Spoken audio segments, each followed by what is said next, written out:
The day my life ended unfolded with the same bleak routine as every shift before. For 7 years, 3 months, and 16 days, I labored through the third rotation at Manufactorum Terres, a span I counted not for honor or reward, but because hard numbers carved shape from the formless haze of existence. For that entire 7 years, 3 months and 16 days, I remained fixed at Station 47, sliding raw plastile into the insatiable throat of pattern generator Kappa 9. The cycle never faltered. Rise at the 19th hour, choke down ration paste, pace the 14-minute march to the factory floor, stand, feed, and surrender to the machine's ceaseless grinding hymn. The Manufactorum stretched past sight in both directions, a steel-walled cathedral where 10,000 laborers enacted their daily reverence to the machine god. Overhead conduits spat sudden jets of scalding steam, each hiss striking like a drumbeat in the endless mechanical liturgy. The air reeked of metal dust and recycled breath. Years of feeding rough plastil had turned my palms to leather, and my spine had bent into a permanent bow to match the exact height of my station. Station 47 lay at the heart of production line Alpha 7, hemmed in by countless identical stations, each attended by workers who might have been forged from the same mold.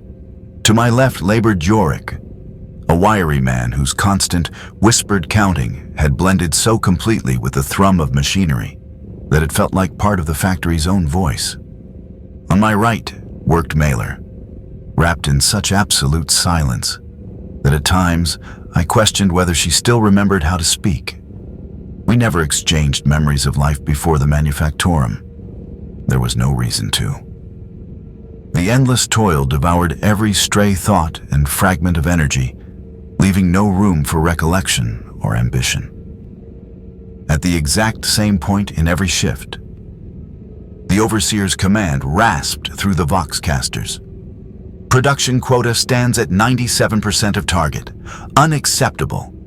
Increase output by 12% or face ration reduction. The words carried no anger, only the cold inevitability of bureaucracy. For 3 weeks we had heard that decree. Quotas rose, they never fell. My body had long since yielded to this cadence, feeding plastil to the machine while my mind drifted down worn corridors of thought. At times, the ghost of flavor returned to me, the distant recollection of real meat, though the memory felt thin, almost counterfeit.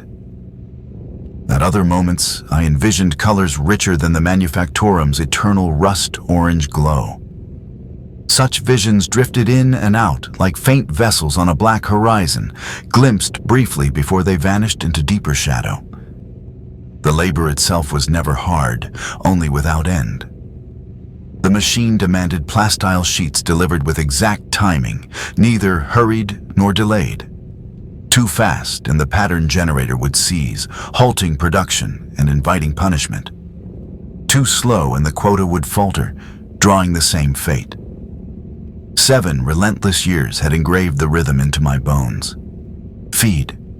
Count 3 seconds. Feed. Count 3 seconds. The cadence never wavered. Around me, 9,999 other laborers performed their own synchronized rituals, composing a mechanical liturgy of devotion. Metal striking metal, steam venting in sharp bursts, conveyor belts humming as finished goods rolled toward unseen shipping bays. And on occasion, a shouted curse cut short by the crackle of a compliance collar. These sounds were no longer noise, but the very fabric of reality. I cannot claim those years held unhappiness. The notion of happiness belonged to some distant realm irrelevant to survival. I had food. I had a berth in Worker Barracks Delta 7, Level 3, Cell 941. I owned regulation coveralls, regulation boots, regulation identification tags. My life possessed order and an unquestioned purpose. The Imperium sustained us, as the daily litany never failed to remind. And in return, we surrendered our labor without question. At the midpoint of every shift, the prayer rolled from every Vox speaker, and 10,000 voices answered in perfect, mechanical unison. Blessed is the machine, for it serves the Emperor. Blessed is the worker, for we serve the machine. Blessed is our service, for through toil comes redemption. Spoken so often, the words had been polished to emptiness, their meaning long eroded, yet their rhythm offered a strange, automatic solace. I mouthed them as instinctively as breathing. My living cell in the worker barracks measured 2 meters by 3, containing only a narrow cot, a small storage locker, and a waste receptacle. Bare rockcrete walls bore the grime of decades, and a single lumen strip cast light when required. I slept alone there, a hard-won privilege earned through flawless compliance and unbroken production quotas, while most workers shared their cells 3 or 4 to a space. In the underhive, solitude itself was a rare indulgence. The food sufficed. Ration paste dense with calories and nutrients, its weekly chemical flavors almost laughable. Monday brought artificial fruit, Tuesday synthetic meat, and the remaining days rotated through nuances too faint to name. In time, I favored the paste unadorned, finding the pretense of flavor more disquieting than its natural blandness. The paste was drawn from massive nutrient vats maintained by tireless servitors and dispensed through automated feeding stations scattered across the complex. Recreation lasted 2 hours each cycle, and most workers filled it with simple diversions. Worn cards passed from hand to hand, dice hammered from scrap metal clattering across scarred tabletops. Others clustered to hear the more literate recite from sanctioned texts, technical manuals, or devotional scripture approved by the overseers. I almost always chose solitude, retreating to my narrow cell to lie motionless and absorb the subtle sounds of the hive settling around us. Even in the deepest strata of industry, life persisted in ancient rhythms. Rats skittering through unseen channels, water dripping in steady cadence from corroded pipes, distant engines thrumming with endless resolve. Sleep claimed me without struggle. The weight of labor guaranteed it, and the barracks' darkness offered a rare and quiet peace. Dreams, when they arrived, were gentle and fleeting. At times I wandered through vast spaces, greater than the manufactorum itself, beneath skies I had never witnessed, yet somehow remembered. At times forgotten faces emerged, their names erased by years, yet their nearness carried a quiet warmth. They dissolved with waking, leaving only a soft ache for something absent, but not grieved. After 7 relentless years, the routine had achieved a flawless precision. I knew the exact count of steps from my cell to the factory floor. I knew which corridors the maintenance servitors patrolled on schedules so fixed they could be anticipated and avoided. I knew the perfect moment to reach the washing stalls to escape the press of bodies.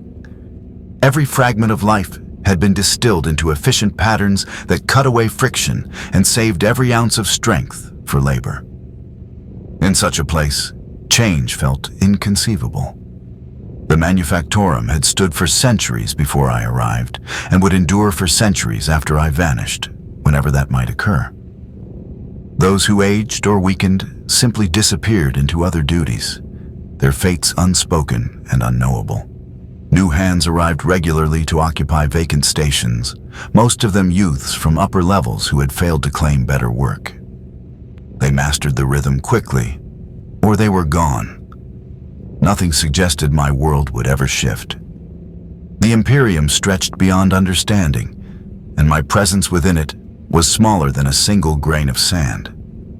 I was merely a worker at Station 47 on production line Alpha 7 in Manufactorum Turs of Hive Turs, on a planet whose name I could no longer recall. My entire cosmos was the factory, the barracks, and the narrow corridors that bound them. It felt not merely acceptable, but inevitable. The morning of change began beneath the same ritual of awakening. At the exact 19th hour, the shift klaxon's harsh cry split my sleep, and I rose without hesitation, muscles conditioned by years of relentless repetition. Regulation coveralls first, then boots, then the identification tag settling cold against my neck. In the small mirror above my storage locker, a face stared back that I scarcely knew. Skin toughened by factory air and etched with the faint signatures of long chemical exposure. The path to the factory floor unfolded with its usual precision. 3 levels down by cargo lift. Through corridor Gamma Prime, past the shrine to the machine god, where incense coiled endlessly before an ancient cogitator housing, left at Junction 7, right at Junction 12, and straight through the final checkpoint where servitors scanned our tags with flawless automation. The same route, every day, for 7 years, 3 months, and 16 days. Station 47 awaited as if frozen in time, exactly as I had left it 8 hours earlier. Plastile sheets stood in tidy stacks beside the machine's intake. The pattern generator pulsed with quiet readiness, its control panel alive with the steady green lights of proper function. All in order, poised for another day of sanctioned labor for the Imperium. Joris was already at work, counting softly. 47, 48, 49, 50. A rhythm destined to climb into the thousands before the shift's end. Ma occupied her station in perfect silence. Every motion precise and unerring, the same exactitude that had earned her 3 consecutive years as the line's most efficient worker. The overseer's platform remained conspicuously empty, yet the watchful servitors never ceased their scrutiny. The first hour unfolded exactly as it always had, untouched by even a flicker of surprise. Feed the machine. Count 3 seconds. Feed the machine. Count 3 seconds. The cadence merged with my own pulse until labor became a grim meditation, time slipping past without shape. Overhead, pipes spat sudden jets of steam, while the pattern generator droned its grinding hymn, a constant undertone to our devotion. A familiar weight gathered in my lower back, the sign that my body had surrendered to the day's work. Then, in the second hour, the disturbance began. A new sound threaded through the factory's endless roar, like a discordant note piercing a long-known melody. Boots striking metal in flawless unison. An advancing march with military precision along corridors meant for freight, not soldiers. The rhythm grew louder, sharpened by voices snapping commands in clipped tones of authority. Around me, workers raised their heads, their mechanical flow breaking for the first time anyone could recall. The overseer arrived prematurely on his platform, accompanied by strangers in deep blue uniforms of the Planetary Defense Force, silver insignia gleaming with high rank. Their sudden presence warped the factory floor into something alien and menacing, a place where the familiar order no longer felt secure. Men and women who had stood unshaken at their posts for years now appeared diminished, fragile under an unseen weight. The Vox speakers erupted with a harsh announcement that cleaved the factory's monotone existence. Attention, all workers.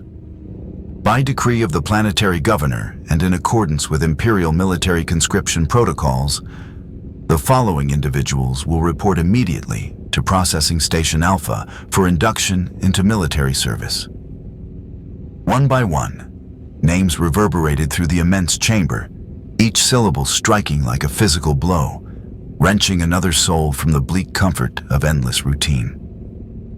Obedient as ever, workers left their machines when called, their movements as precise as when they met production quotas. But their faces betrayed a new and terrible knowledge. Fear braided with confusion, the dawning realization that their narrow, predictable universe was collapsing. Jorik LN, Station 46, Alpha 7. Beside me, the thin man froze mid-count, his mouth slightly agape. For 7 years, his quiet tally had been the steady metronome of our line. Now, silence consumed it. Makorth, Station 48, Alpha 7. The woman on my right, always perfectly efficient, drew back from her machine, that precision suddenly meaningless. In 3 years, I had never heard her voice. Yet now she breathed a faint whisper too soft to catch. The litany of names went on, drawn from every section, every grade of labor, veterans of decades and newcomers of mere months. No logic revealed itself, not age, not performance, not health. The selections felt random, dictated by calculations far beyond my comprehension. Marcus Kellyan, Station 47, Alpha 7. My own name landed like a revelation, severing me from the only life I had ever known. Hearing my own name landed like a revelation. After 7 years, 3 months, and 16 days of unnoticed existence, I was suddenly singled out. The machine at Station 47, once an extension of my own body, now looked alien, as though I had never laid eyes on it. The plastile sheets waiting for my hands felt like relics from another lifetime. I stepped back, imitating those summoned before me, and the motion felt unnatural, a quiet violation of the order that had ruled my every day.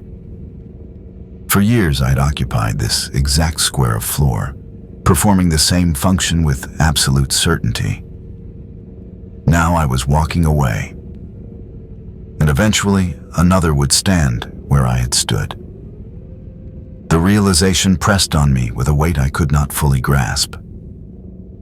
Processing Station Alpha occupied a sector of the factory I had never entered. We conscripts were driven through corridors that veered from the production lines, past administrative chambers where silent clerks labored over endless documentation of industrial obedience. Here the walls bore regulation green, rather than the familiar rust orange, and the air smelled sharply of cleaning solvents, ink, and something colder, fear. The station itself spread wide, crammed with metal tables and scanning arrays.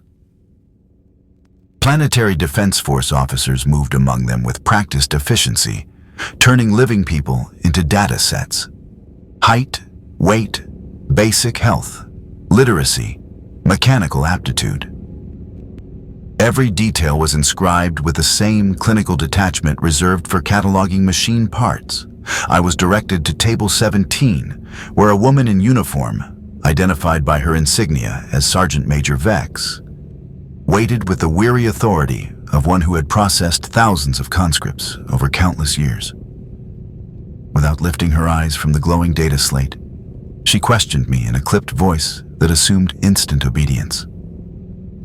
Full name: Marcus Kellyan. Age? I hesitated. Life in the manufactorum was counted in shifts and quotas, not anniversaries. 28 standard years. Previous military service? None. Specialized skills? Factory work, pattern generator operation. Her stylus scraped across the slate as she occasionally glanced up, measuring me with quick clinical appraisals. The interrogation continued, stretching to what felt like hours, though only minutes passed. Family status? None. Education? Minimal. Health? Few concerns. With each answer, the lattice of my future closed tighter, defining what I would become. At once the medical examination began. A servitor bristling with scanning instruments circled me, running tests I could neither interpret nor question, registering reflexes and cataloging the hidden workings of organs and systems beyond sight.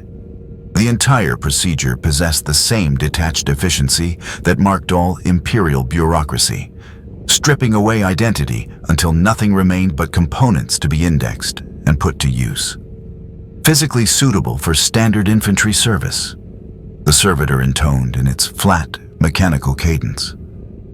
Recommended assignment: Frontline Combat Unit, Siege Warfare Specialization. The words slid past me without meaning. I knew the Imperial Guard only from propaganda hollows and gaudy recruitment placards. The truth of soldiering belonged to a universe far removed from the manufactorum floor. The evaluation pressed on with drills of basic knowledge and reaction speed, each executed with the same cold, efficient detachment. Around me, other laborers endured identical scrutiny. Some were ruled unfit for combat and redirected into support duties. Others were earmarked for specialized technical training. A handful were dismissed outright for medical reasons and returned to their machines with visible relief.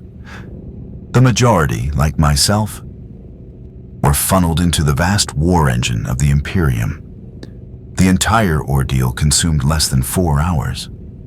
4 hours to dismantle a life built over 7 years and repurpose a human being from industrial production to martial service. Its ruthless efficiency stood as its own dark marvel, proof of the Imperium's unmatched capacity to mobilize when required. Personal desires and attachments were irrelevant impediments to be stripped away. When it ended, we were no longer factory hands. We were conscripts, branded with identification numbers and terse classification codes that would dictate the course of our immediate future.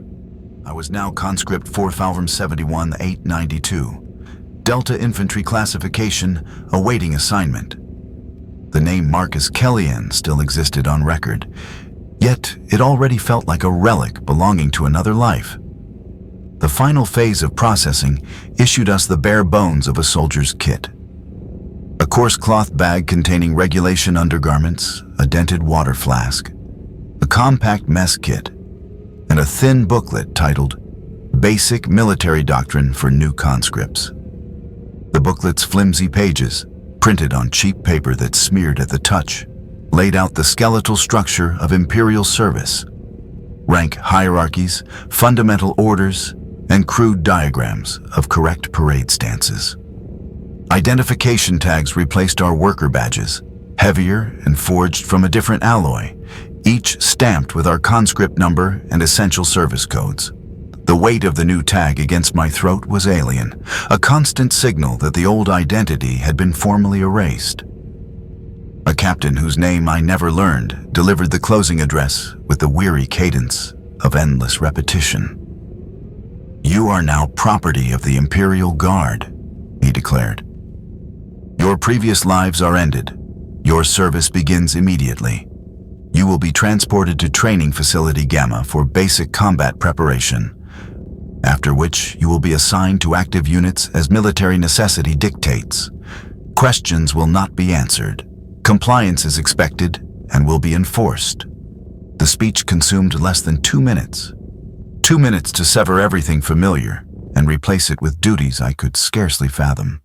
We stood at rigid attention, 53 former laborers now reclassified as military assets, awaiting orders that would decide who among us might live and who would not. Within an hour, the transport arrived. A hulking ground carrier built for efficiency, not comfort, fitted with hard bench seats along both walls and sealed without windows. Its engine throbbed in a deep, relentless growl that drowned ordinary speech. Perhaps by design, new conscripts were not meant to converse or form ties that could weaken discipline. I settled near the vehicle's front between a youth from the upper hive's atmospheric processing systems and an older woman whose scarred, work-worn hands told of years with hazardous machinery. Neither offered a word, and I felt no urge to break the silence. The enormity of our sudden transformation demanded thought, and words felt useless. As the transport climbed through the hive's tiers, the manufactorum receded behind us like a forgotten world. Through a narrow vision slit beside the driver, fragments of unknown districts slid by, residential quarters where families occupied real houses instead of crowded barrack cells. Commercial sectors where goods were exchanged rather than endlessly fabricated. Administrative precincts where the intricate governance of a hive city unfolded. Their appearance stirred an emotion I could not name. Not yearning exactly, for I had never imagined living another way, but something nearer to recognition. The quiet shock of realizing that alternate forms of existence had always been there, and that I had never been granted even the possibility of discovering them. For 7 years, I had believed that endless factory labor was the natural law of my existence. Yet as glimpses of other lives slid past, that certainty now felt like a long, willful blindness. The 6-hour journey to training facility Gamma wound upward along fortified highways, rising through layers of hive industry and habitation, pausing at checkpoint after checkpoint, where armed guards scanned our documents with mechanical precision. The higher the ascent, the cleaner the air became, though it never lost the faint, metallic aftertaste of recycled atmosphere that marked every level of the hive. Gamma itself crouched on the city's outer skin, a sprawl of low, hard buildings hemmed in by towering walls strung with razor wire. Guard towers overlapping their fields of fire so that no corner escaped their sight. Its design was stripped of ornament or comfort, built solely to confine masses efficiently and allow effortless surveillance. Processing here was harsher than anything in the manufactorum. We were ordered to strip, scrub down, and issued regulation Imperial Guard fatigues. Rough green canvas that chafed the skin. Boots stiff enough to demand weeks of wear, and equipment belts that dragged awkwardly on hips shaped by worker coveralls. Every personal belonging vanished into storage, tagged for a return that felt like empty optimism, given what little I had learned about the survival rate of the Imperial Guard. The few possessions from my cell, a frayed prayer book, several photographs whose faces I could no longer name, and a mechanical timepiece that had once belonged to my father, vanished into a storage locker stamped with my conscript number. The barracks themselves were built to house 60 recruits, 3 long ranks of bunks with narrow personal compartments beneath. The hall felt wider than the manufactorum cubicle I had known, yet the press of so many bodies created a tighter kind of cage. Privacy ceased to exist. Every movement, every breath, every small habit lay exposed to unblinking scrutiny. My assigned bunk stood near the heart of the center row, hemmed in by conscripts drawn from every corner of the hive's industrial sprawl. Above me slept a man who had labored in water reclamation. Across the aisle rested a woman once responsible for air circulation systems. To my left lay a former food processing worker whose grasp of nutrition might soon prove valuable. Together, we formed a living diagram of the hive's productive strength, now reoriented toward organized destruction. That first night in the military dormitory brought no rest. The sounds were alien. Gone was the steady industrial drone that had lulled me through 7 years of sleep. In its place came whispers, the rasp of uneasy breathing, the faint rustle of coarse, unfamiliar blankets. The air reeked of too many bodies crowded together, laced with the acrid sting of military cleansing agents. Even the darkness felt changed, fractured by safety lights and the sudden sweep of patrol search beams through barred windows. I lay on the thin mattress, mind turning in futile circles, trying to grasp the magnitude of what had occurred.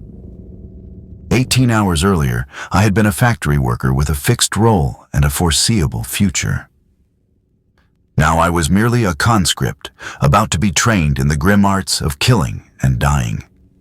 The change felt unreal in its suddenness, yet the coarse scrape of the military-issue blanket against my skin insisted it was true. Around me, fellow conscripts wrestled with the upheaval in their own fashion. Some buried quiet sobs in their pillows, grieving the familiar rituals now lost.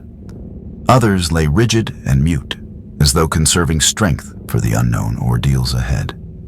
A few traded hushed fragments of memory about families and homes they had left behind, bonds that discipline would soon forbid or erode. Fear was everywhere, though it took a different shape in every soul. Fear of the training that loomed at dawn, fear of the battles certain to follow, Fear of dying for an imperium that had acknowledged us only to demand our lives.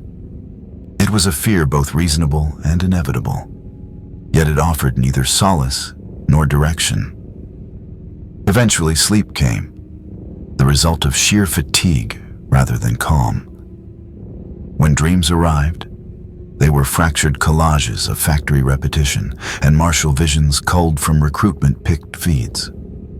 I found myself again at Station 47, feeding ammunition into weapons I had never touched, marching through corridors that ended in killing grounds instead of assembly lines, wearing uniforms that wavered without reason between workers' coveralls and a soldier's fatigues. Morning broke with the blare of wake-up klaxons, akin to the factory's shift alarms, yet harsher, edged with command. All around me, conscripts jerked into motion, some snapping upright instantly, others needing sharp nudges from those who had already absorbed the instinct to respond without hesitation. The barracks erupted with the chaos of 59 bodies dressing, washing, and preparing all at once. Washing facilities offered only the bare minimum: icy water, biting soap, and privacy reduced to a cruel joke. Mirrors were polished steel plates rather than glass, throwing back warped reflections that made every face a stranger's. I stared at mine, searching for the factory worker I had been, but seeing only the recruit I was becoming. Breakfast waited in a cavernous mess hall beside the barracks. The fare resembled factory rations, but arrived differently, slopped onto metal trays by kitchen crews moving with military precision. Protein paste, carbohydrate wafers, vitamin tablets, and a bitter drink that might have been stimulant tea filled the trays. The flavors were familiar, yet the setting rendered them alien. We ate in silence, copying the veterans of a few days who already knew the unwritten law. No chatter. Training sergeants stalked the aisles, eyes sharp for insubordination or friendships forming where none were allowed. The meaning was unmistakable. We were raw material being shaped into machinery of war, and personal bonds were flaws to be ground away. The training cadre entered just as we finished our silent meal. 3 sergeants and a single lieutenant, all carrying the scarred composure of soldiers who had endured enough battles to be trusted with forging recruits. Their uniforms were immaculate, but their gear bore the scratches and wear of long campaigns, and every measured movement spoke of skill hardened in real combat rather than classrooms. Lieutenant Herrick stepped forward and addressed us with the same cold precision that had defined every moment of Imperial processing. "Basic combat training begins now," he declared. "This course will run 6 weeks and prepare you for deployment to active Guard units. You will learn to obey orders without hesitation. You will learn to wield weapons with lethal competence. You will learn to survive under battlefield conditions. Many will not succeed. Those who fail will be diverted to support duties or return to civilian life with permanent notation." He went on, outlining daily schedules, codes of conduct, and punishments for any infraction. The instructions were clear and methodical, yet beneath the practical words lay a starker truth. We were raw stock to be forged into weapons, and anything that could not meet the standard would be discarded or reforged. Orientation ended, and training began without delay. They marched us to an equipment shed and issued the blunt instruments of infantry. Laser, simple but effective energy weapons that had armed Guard units for millennia. Power packs to drive them, cleaning kits, basic maintenance tools, and instruction manuals printed in the simplified language used for training conscripts with limited education. The lazul felt strange in my hands, heavier than any tool I had used in factory work, yet balanced so that weight was distributed to favor rapid aiming and firing. The weapon showed signs of long service, scratches and worn edges, but it had been kept functional and trusted by men who had used it before me. A small metal plate near the stock bore inscription marks, letters scratched into the plate that might have been names or unit identifications. Sergeant Major Vex, the same woman who had processed me at the factory, took charge of basic weapons instruction with a practiced calm. She demonstrated handling, loading procedures, safety protocol, and basic field maintenance with the ruthless efficiency of someone who had done it 1,000 times. This lazaful will keep you alive if you maintain it properly and use it correctly, she told us, stripping the weapon in practiced motion to show each inner part. It will kill you if you treat it carelessly or ignore proper procedure. The choice is yours. Live or die by your own hands. The opening day of weapons instruction focused wholly on mastery of the last rifle itself. We were drilled to strip the weapon down to its smallest pieces, scrub every component clean, inspect each for signs of wear or hidden fracture, and reassemble it until every mechanism locked into flawless order. It demanded meticulous attention and sure-handed precision, skills I had unknowingly honed through years at the pattern generator. The work felt uncannily familiar. Where once I had fed plastile, paused 3 seconds, and fed again. Now I disassembled, cleaned, inspected, reassembled. The tempo differed, but the principle of relentless, exact repetition was unchanged. Beyond the bench, training grew harsher. Factory labor had required only the stamina to stand for endless hours and lift moderate weights. Soldiering demanded something else entirely. Long-distance running, scaling obstacles, hauling heavy loads while heart and lungs screamed, sustaining effort under grinding stress. The training grounds were a maze of challenges built to mimic war. Walls to scramble over, trenches to worm through, jagged ground that punished careless footing. Hours each day we moved across these courses, first alone to perfect form, then as squads to forge cohesion and coordination. My body yielded slowly. Muscles toughened by factory toil proved feeble for these trials. Familiar calluses were joined by raw new ones in unexpected places, and the steady factory ache in my lower spine gave way to sharper pains in shoulders, legs, and joints, untested by such punishing exertion. The conscripts adjusted at different rates. Those who had performed physical labor in previous lives adapted quicker to conditioning. Their bodies and calluses eased the strain. Others, especially workers taken from upper hive's clerical and administrative sectors, struggled with basic fitness standards, failing runs or collapsing on loaded marches. A few were moved to support roles after failing minimum physical tests, their military careers redirected before they had properly begun. Combat training commenced in the second week. We learned elementary infantry tactics, how to move as a unit, how to use cover effectively, how to coordinate suppressive fire with maneuver from other squad members. The instruction favored practical technique over theory, concentrating on methods that would keep us alive long enough to be useful rather than offering a sweeping education in grand strategy. Sergeant Korth delivered most tactical lessons. A thin man whose uniform was spangled with campaign ribbons from conflicts I had never heard of. He taught with the weary competence of someone who had seen both good training and the fatal consequences of poor instruction in real combat. His lessons came with an urgency that no manufactorum quota had ever carried. "The enemy will try to kill you," he said during a lesson on defensive positioning. "This is not personal. It is not because they hate you or because you have wronged them. It is because you wear the uniform of the Imperial Guard and they serve the enemies of the Imperium. Your survival depends entirely on killing them first and killing them more efficiently than they can kill you." And harsh, inevitable reality.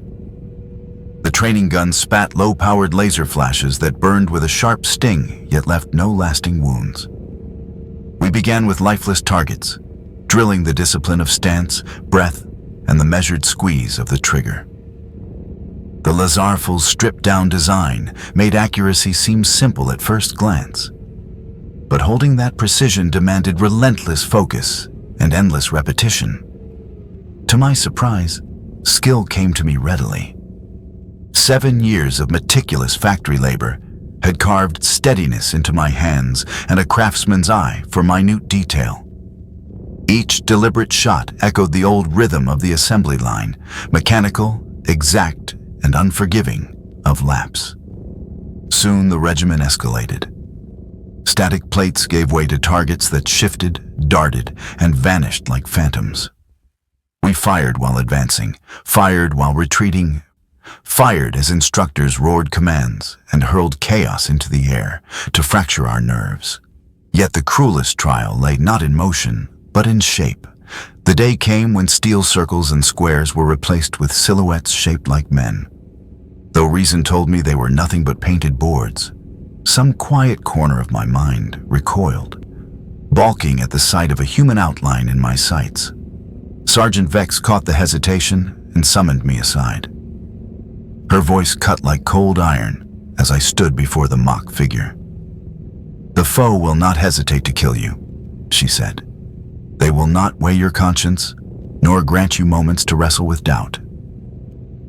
They will not pause for your morality.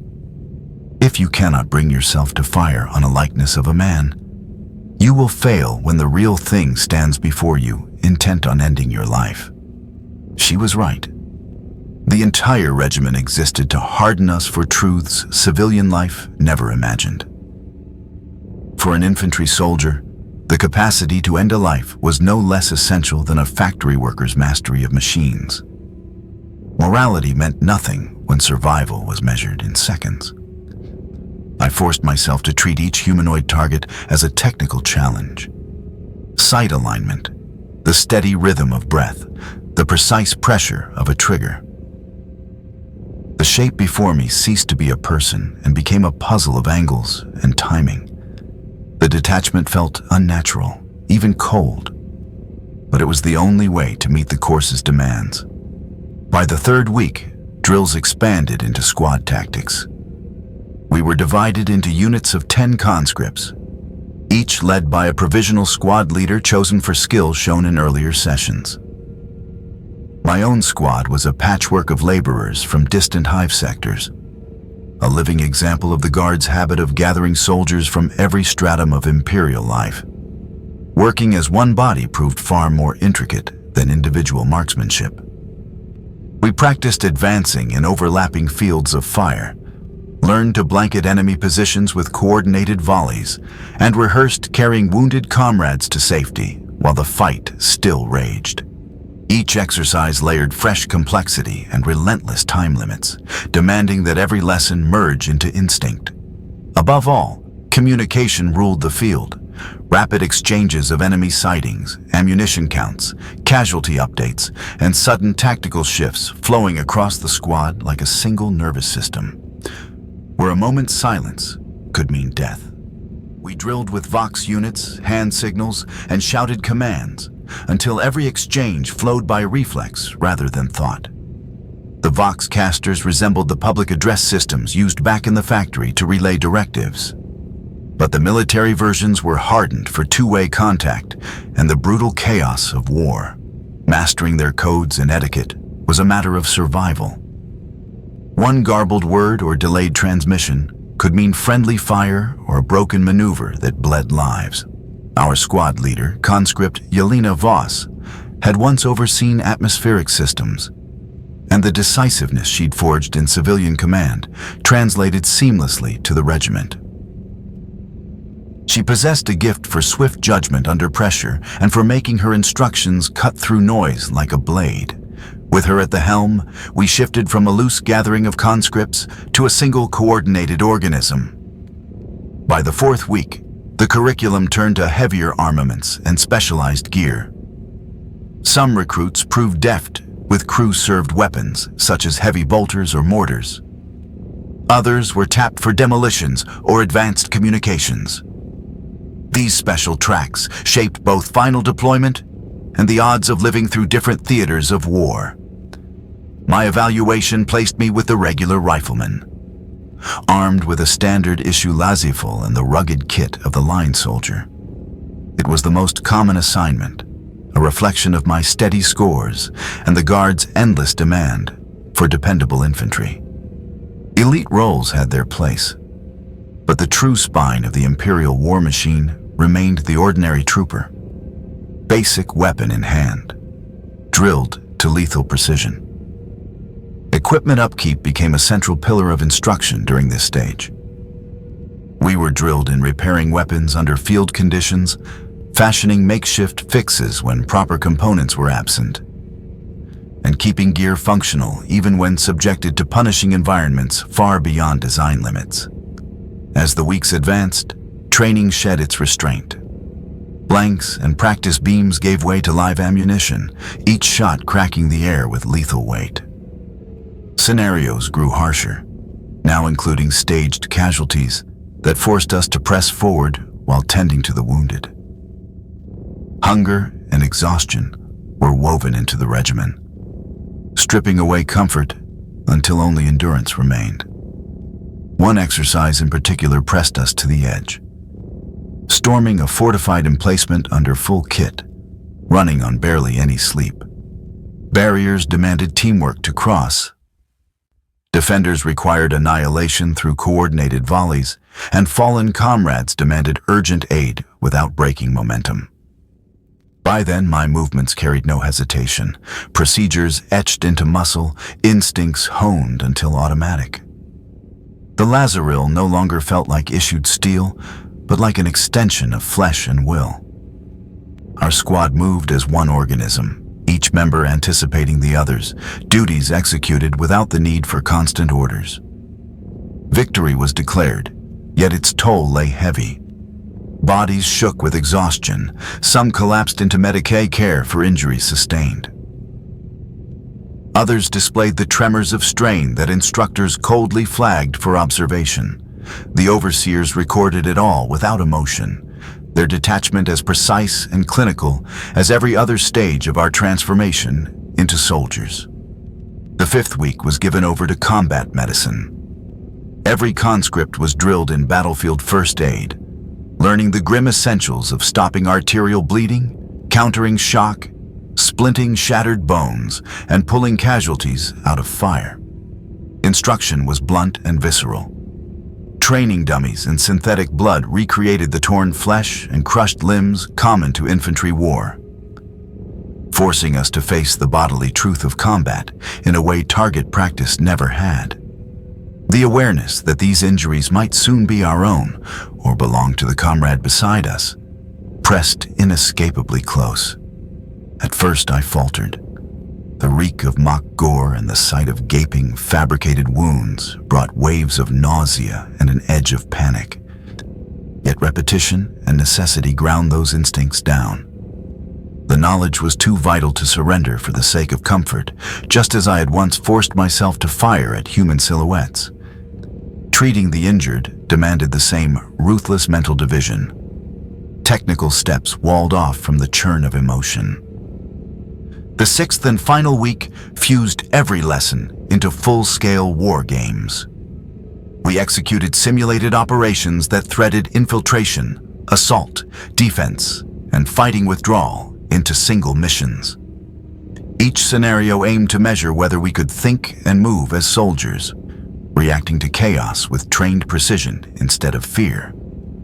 No longer raw conscripts, but components of the Imperial war machine.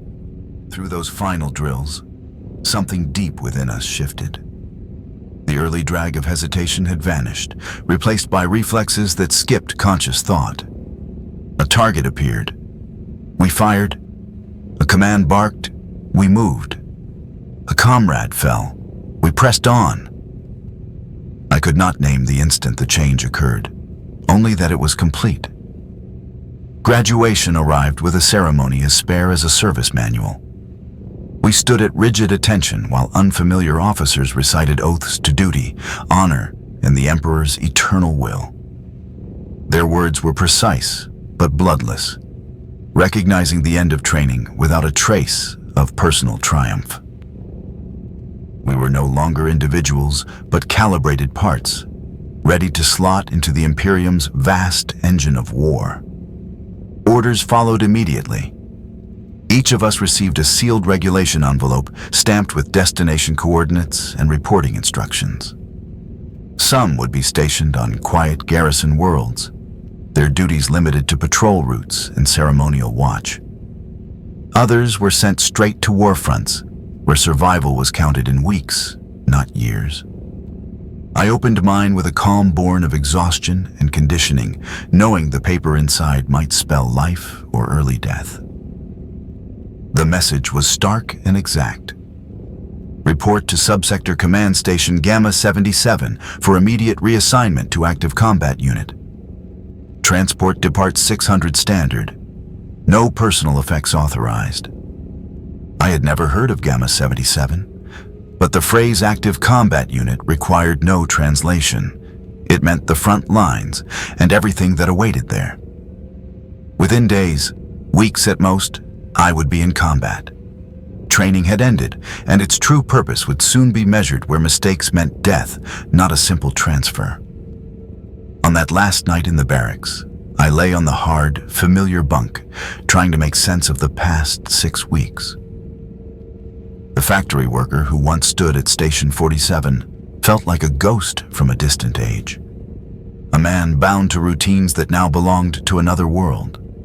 The conscript preparing to board tomorrow's transport was someone I knew in body, but no longer fully understood. Around me, others faced the final hours in their own ways. Some bent over paper, writing to families they might never embrace again, aware that letters to a war front rarely arrived. Small knots of comrades traded fragments of old lives, weaving brief ties certain to break with morning orders. A few simply lay unmoving, chasing what little quiet might remain before the unknown swallowed it. Sleep, when it came, was shallow and fractured by visions where factory and battlefield bled together. I found myself once more at Station 47, feeding endless belts of ammunition into weapons that fired without touch.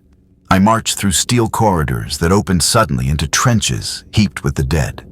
My uniform flickered without warning, shifting from work overalls to a soldier's shroud, as if the past and the grave had become the same garment. The transport arrived exactly at 600, a hulking craft built to ferry soldiers between worlds in conditions that favored function over comfort. Inside, rows of acceleration couches filled a narrow, metallic bay. Every seat bolted for efficiency with barely a sliver of space for personal gear. Most of our issued equipment had been shipped separately to meet us at the final destination. I was assigned to couch 17, row C, enclosed by strangers whose ultimate fates I would never learn. To my left sat a woman bound for a penal legion, her orders marked with cryptic codes that hinted at crimes or past defiance. Directly across, a man destined for an armored regiment clutched his papers, his proven skill with vehicles earning what might be a marginally safer path. The ship's engines thrummed with a low, relentless vibration that drowned conversation and kept true sleep out of reach. We traveled mostly in silence, each sealed inside private thoughts of the unknown waiting ahead. The voyage would last several days, a stretched corridor of time to contemplate the slide from civilian to soldier to combatant. Through narrow viewports, I watched familiar constellations recede, swallowed by the black as we sped toward territories I had never conceived of seeing. The transport traced Imperial trade arteries, pausing at orbital way stations where freight was shifted and passengers redirected to other carriers. Every stop pulled us farther from the known and deeper into the immense, unending wars that define life in the grim darkness of the 41st millennium. At the third way station, my orders shifted without ceremony. Subsector Command Gamma 77 had fallen, overrun by forces listed only as hostile Xenos. My destination was changed to Forward Operating Base Tertius on the world of Cathara Prime. where Guard regiments were engaged in pacification campaigns against unnamed foes. Practically, the alteration meant little. I knew nothing of Gamma 77 or Cathara Prime, but the ease with which a planetary catastrophe was relayed revealed how routine such upheavals were. Entire worlds could collapse while troop ships crossed the void, their human cargo rerouted wherever Imperial lines still held. The final stage of travel unfolded aboard a military cargo hauler built solely for utility.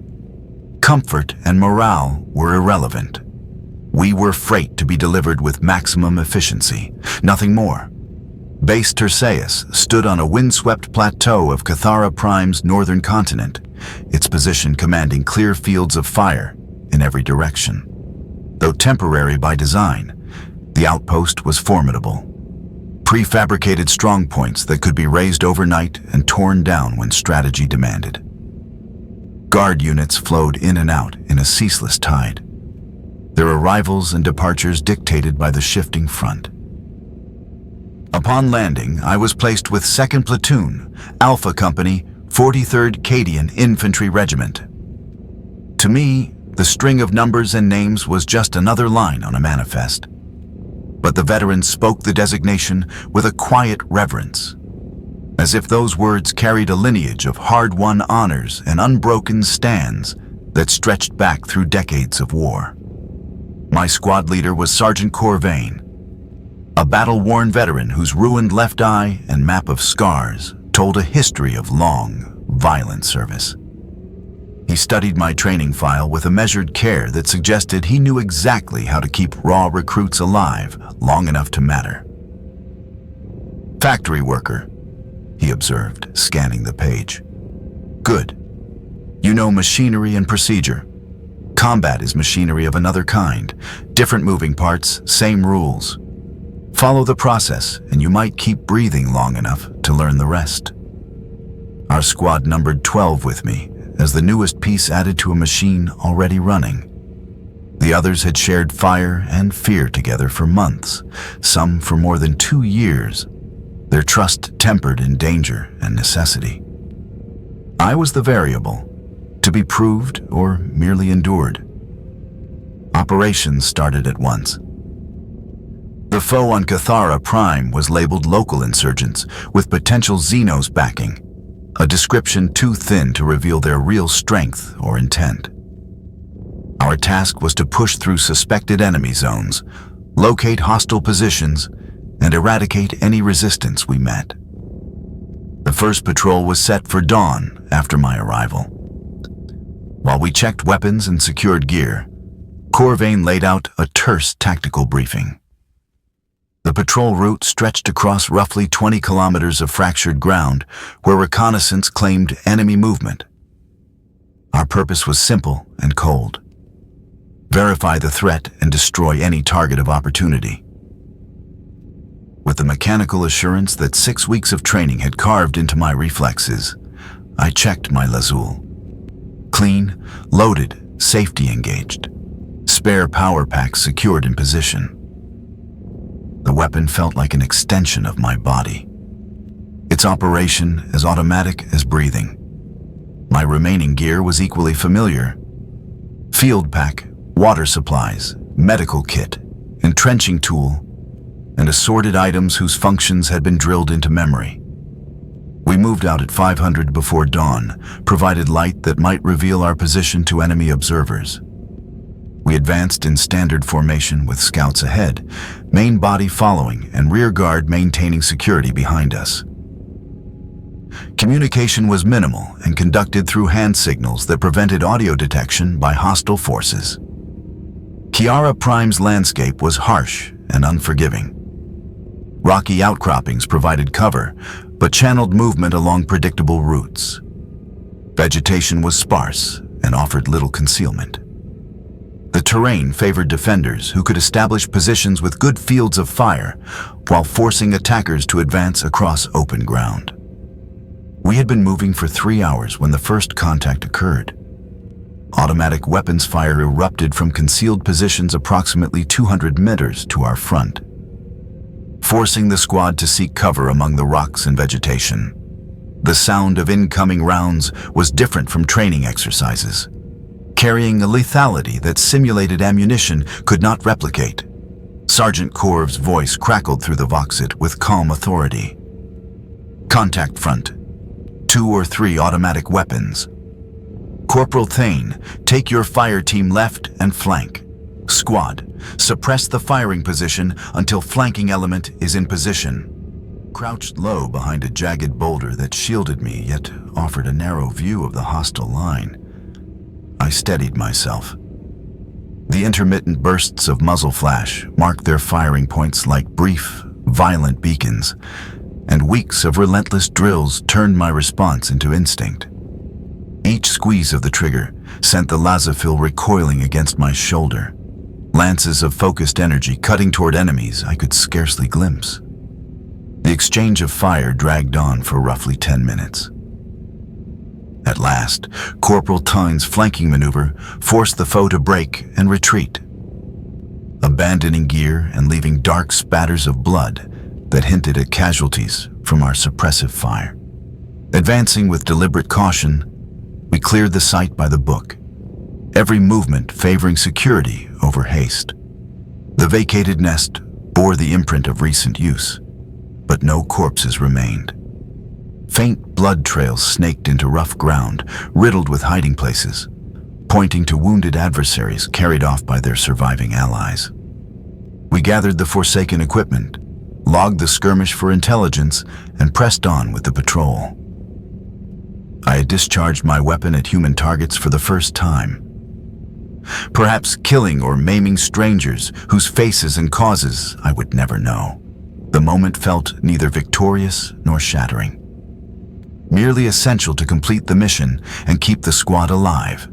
Training had forged a mind that performed without the weight of emotions that could corrode combat efficiency. The patrol pressed on for another 6 hours without meeting further resistance.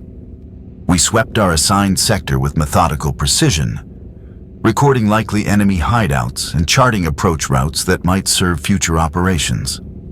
By the mission's end, every objective had been met, and we returned to base carrying intelligence that would sharpen command's understanding of hostile movements in the region.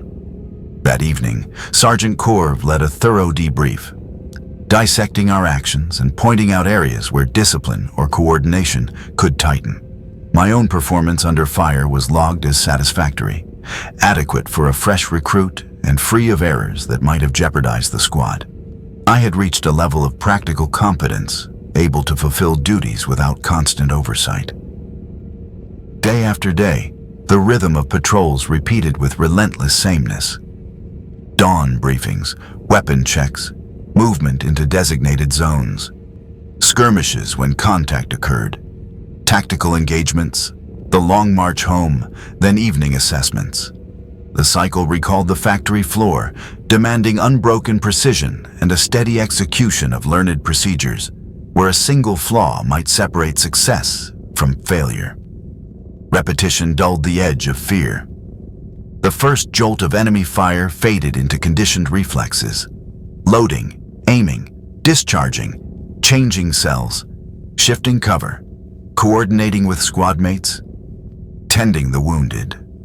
Each motion became as mechanical and unthinking as the assembly work that had once defined my life. After 2 weeks of relentless patrols, the squad faced its first replacement. Private Kellum fell to a sniper's shot during what should have been a routine sweep. The kill was instantaneous. No cry for help, no chance to relay the shooter's position. One heartbeat, he was moving beside us. The next, he lay still in the dust. A thin column of smoke rising from the hole burned through his chest. Following protocol stripped of sentiment, I helped bear his remains back to base. His belongings were cataloged and packed for shipment to his kin, his identification tags sent to regimental records, and his cleaned equipment set aside for whoever would fill the gap. By the following day, that gap was occupied. The replacement, a young woman from the hive's industrial levels whose name I never learned, arrived with transfer orders assigning her as a standard rifleman in our squad. She stood as I must have 3 weeks earlier, unsteady, half-trained, eyes wide with the realization that survival hinged on absorbing lessons from veterans who had no time to coddle her. Sergeant Corvain placed her directly in Kellum's old role, responsible for the squad's Vox gear while carrying her rifle. I watched her wrestle with controls she barely knew and drills she had only rehearsed. Her motions slow when they demanded instinct, her reactions lagging when a heartbeat too long could prove fatal. On her very first patrol, she almost exposed us, mistakenly triggering the Vox on an incorrect frequency and filling the channel with harsh static that enemy sensors might have traced. The error was fixed within moments, yet it drove home a hard fact. Every newcomer remained a weak link until they earned experience bought only through survival. She never reached that threshold. In her second week, an improvised explosive ripped apart an otherwise routine march, spraying shrapnel through her chest and tearing organs beyond the reach of any field kit. I followed every step of emergency protocol, sealing wounds and checking vitals. But the damage was absolute. She lingered just long enough to whisper for her mother, a face that would never greet her again. By the following day, a fresh recruit stepped into the vacancy. The cycle turned with unfeeling precision, reducing death to an entry on a log. Soldiers fell. Replacements arrived. Missions rolled on without pause. The war devoured lives at a fixed rhythm, demanding endless drafts from training centers that shaped civilians into expendable soldiers. I came to see that survival was often blind chance. Skill and discipline gave only a narrow edge. Death claimed the cautious and the reckless. Hardened veterans and raw conscripts, the brave and the fearful alike. Enemy fire cared nothing for valor or competence. It ended whoever occupied the fatal spot when the trigger was pulled. This realization reshaped the way I entered every mission. I still followed protocol and kept my gear in flawless order. But I no longer believed that precision alone could shield me from death. My goal narrowed to performing my role well and accepting that any patrol might be the last. On Keith Prime, the conflict dragged on without resolution, fronts shifting endlessly as Imperial troops advanced in some operations only to fall back in others. Words like victory or defeat lost all meaning, replaced by the single imperative to keep fighting until orders ceased or mortality intervened.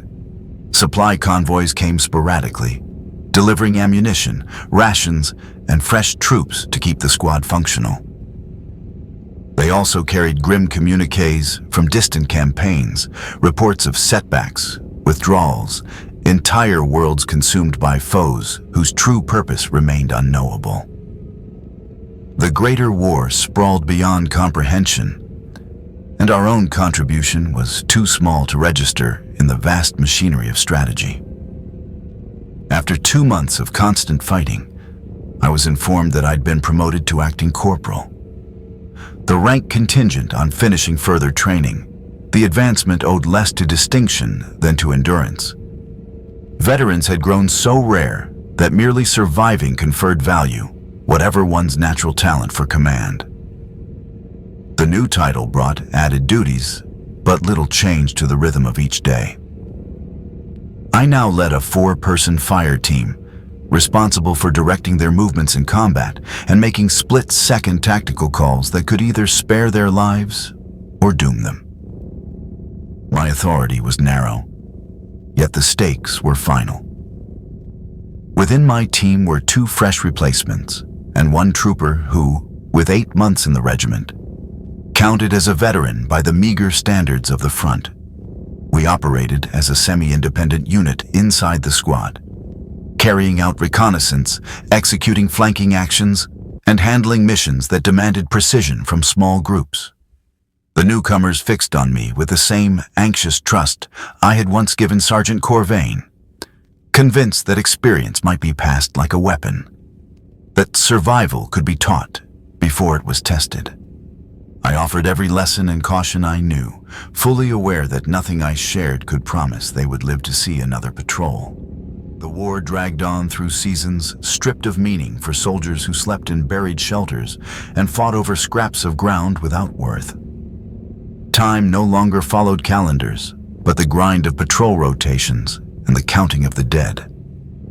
The past was nothing more than earlier firefights. The future reached no further than the next mission briefing. From time to time, letters arrived from home, fragments of a world that now felt alien and remote. The factory where I had once worked turned out weapons instead of consumer goods, and former co-workers had been drafted into other guard regiments, their destinies lost to silence. The life I'd once claimed as mine belonged to someone else entirely. I sent no replies. Anything I might write would be censored, and no one remained who could grasp what I had become. The laborer once fixed at Station 47 no longer existed, replaced by a being shaped wholly by war's demands. Winter brought harsher trials. The enemy adapted, refining tactics that fed on low visibility and grounded aircraft. Ambushes multiplied and struck harder, using terrain concealed beneath ice and snow to deadly effect, driving Imperial casualties ever higher. My fire team dwindled to 3 when Private Kelly was obliterated by artillery during a withdrawal. His replacement endured only 6 days before dying of wounds from a skirmish that secured roughly 50 meters of meaningless ground. The next recruit lasted 3 weeks, just long enough to prove his worth, before a sniper's round cut short his part in the war. The arithmetic of attrition was merciless. Every action drained lives that could not be readily replaced, while the enemy seemed to draw endlessly on fresh reserves. The larger campaign eroded steadily, Imperial forces clinging to their lines with ever more desperate defenses. In late winter, new orders arrived. Our company was to join a major assault aimed at breaking enemy resistance across our sector. Multiple guard regiments would combine with armored formations and air support, forming the largest Imperial strike on Cathara Prime in over a year. Preparations consumed every waking hour, detailed briefings on enemy positions, careful study of terrain, coordination with supporting elements, meticulous checks of weapons and gear. Every precaution was taken to tilt the odds, yet all understood that victory would exact a price counted in blood, and that any one of us could be part of that inevitable toll. The night before the assault, I composed a final letter, meant for no one. Setting down fragments of thought and observation I felt deserved to endure, even if no eyes would ever find them. In it, I described what it was to be conscripted, drilled, and hurled into war by an Imperium that treated people as expendable parts in a struggle far too immense for any single mind to grasp. At dawn, the offensive began under the thunder of artillery intended to smash enemy defenses. For 30 minutes, the guns pounded without pause, cloaking the landscape in smoke and debris that blurred sightlines and, we hoped, shattered fortifications and weapons. When the barrage ceased, infantry surged forward across ground remade into steaming craters and fractured stone. My fire team advanced with the company's main thrust, executing rehearsed maneuvers while adjusting to sudden hazards and shifting enemy reactions. At first, the push unfolded as planned, Imperial troops pressing steadily through the outer lines. Resistance seemed weaker than forecasts, a sign that the bombardment had done its work. But as we drove roughly 2 kilometers into hostile territory, concealed emplacements that had endured the shelling erupted all at once, weaving intersecting kill zones that pinned our formations on open ground with scant cover.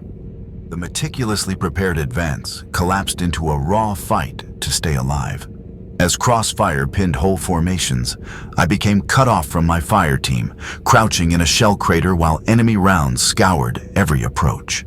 The Voxit crackled with frantic, contradictory fragments. Casualty counts rising, unit locations shifting, reports of ground taken and then immediately lost, until the operation's outline dissolved into chaos. Commands reversed themselves, objectives blurred. Death tallied upward with no real gain. Through the long day, Imperial troops could neither push ahead nor relinquish the blood-bought ground already seized. When night finally fell, higher command ordered us to hold and attempt another assault at dawn, provided enough of us remained fit to fight. Darkness brought no relief. Enemy infiltrators slipped through the fractured perimeter and seized vantage points overlooking critical routes. At first light, our renewed push collapsed almost before it began. Forward elements shredded before they could build momentum. By midday, the order came to abandon the effort entirely and pull surviving forces back to the starting lines. The retreat unfolded beneath relentless fire until we reached defensive works solid enough to shield what remained of the regiment. Evacuating the wounded demanded repeated crossings of bare ground under enemy eyes, and medics as well as stretcher teams fell while trying to drag the injured to safety. When the final counts were tallied, the offensive had consumed 37% of our combat strength and gained nothing lasting. The enemy still held every position we had assaulted, now strengthened by captured Imperial gear and a clear picture of our tactics. My own fire team ceased to exist as a fighting unit. All 3 comrades were dead or incapacitated, leaving me the lone survivor of a group once thought capable of becoming a sharp combat edge. I was reassigned to a new fire team, pieced together from the wreckage of several shattered squads. The war limped on at a lower pitch, while both sides absorbed the bloodletting. Limited patrols resumed, but large-scale assaults were suspended until reinforcements could replace the unsustainable losses. The front congealed along lines of no real strategic value to either side. Mail deliveries flickered back to life, carrying distant news that felt meaningless to soldiers whose world had shrunk to the next breath and the next ration. The factory where I had once labored now turned out munitions for weapons like the one I bore. I registered the irony and let it pass. I came to understand that this war had no end, only an endless appetite, devouring soldiers as quickly as replacements could be found, never reaching any conclusion that might justify the lives spent. We were cogs in a machine whose sole purpose was to keep turning, not to achieve an external goal. The realization brought no grief and no acceptance, only a hollow certainty that this was existence in the 41st millennium. The Imperium needed war to stay whole, and war needed men and women to keep its furnace hot. Individual lives were nothing more than fuel for a blaze that had burned for 10,000 years and would still burn when every soul now living was ash. Spring arrived with preparations for yet another offensive, and with it a fresh draft of conscripts to fill the gaps left by winter's dead. They looked exactly as I had a year before. Uncertain, half-trained, clinging to the hope that experience could be gained without dying for it. I offered every lesson I could, knowing most would not last long enough to profit. The cycle moved with mechanical certainty. Training turned civilians into soldiers. Combat turned soldiers into casualties. New civilians were pressed into service to feed the next turn. The war machine worked with flawless efficiency, transmuting human possibility into strategic aims that forever receded. I could no longer recall what Marcus Kelly, the factory worker, had once wished for or feared. That man had ended the day conscription claimed his name. The soldier who bore it now shared nothing of his dreams or worries. The next assault was set for early summer, timed for weather that would favor armor and air support. Intelligence warned that the enemy had strengthened its lines over the winter. But Imperial Command remained convinced that superior firepower would break through.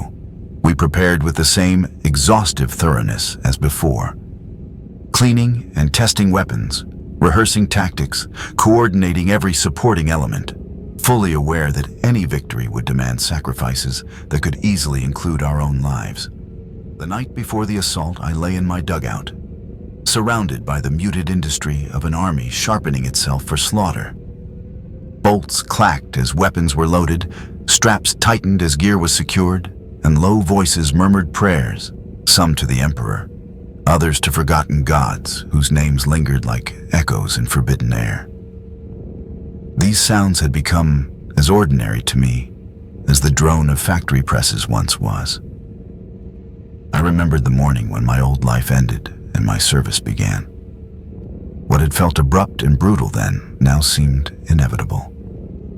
The Imperium needed soldiers, and I had simply been available. Every hour of my former existence had been a quiet apprenticeship for this moment, when personal identity would be surrendered to purposes too immense to grasp. At dawn, the attack would come. Some of us would live to fight again. Others would join the endless dead already folded into Imperial memory. The war would grind on, indifferent, feeding on fresh recruits, even now being shaped in distant training compounds. I inspected my Lazar one last time, confirming it was immaculate, charged, and ready for whatever awaited. In my hands, it felt not just familiar, but essential. The sole instrument through which I served both Emperor and Imperium. Somewhere beyond the darkness, artillery crews were emplacing their guns for the opening barrage that would announce another day of blood. The shells soon to be fired were forged in factories like the one where I had once labored, built by conscripts who, like me, had been turned from workers into instruments of war. The cycle was flawless and unbroken, binding every layer of Imperial life to the endless demand for conflict. Though dawn was still hours off, I could already hear faint movements from the enemy lines as they readied their own reply to our inevitable strike. They would fight with the same grim efficiency we carried into every assault, both sides locked in a struggle that served designs far beyond their grasp. This was conscription in the 41st millennium, to be chosen for a duty that stripped away everything you once were and refashioned it into something the Imperium could burn as fuel. The process was precise, inevitable, and utterly indifferent to personal hope or fear. The Emperor protects, we were taught to repeat. Yet protection existed only through service. And service meant surrendering your life to a cause greater than yourself. The factory worker who once bore my name was gone. The soldier who replaced him would also vanish, likely soon. But the Imperium would persist, fed by an unending current of recruits who would learn the same lesson and reach the same grim acceptance.